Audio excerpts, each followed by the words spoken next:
म्हणूनच राजे या स्वराज्यास मूर्तीरूप प्राप्त होण्यासाठी नरवीरांच्या बलिदानावर उभं राहिलेलं स्वराज्य लोककल्याण यासाठी राजे तुमचा राज्याभिषेक व्हावा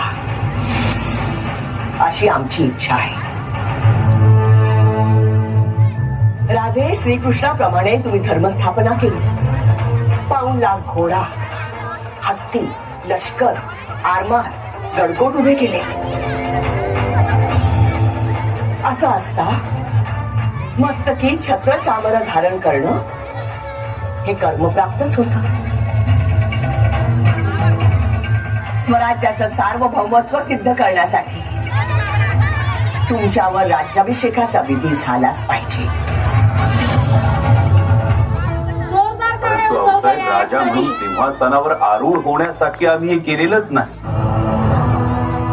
हे स्वराज्य श्री शंभूच्या कृपेनं आई जगदंबेच्या आशीर्वादानं आणि आपल्या प्रेरणेनं उभं राहील।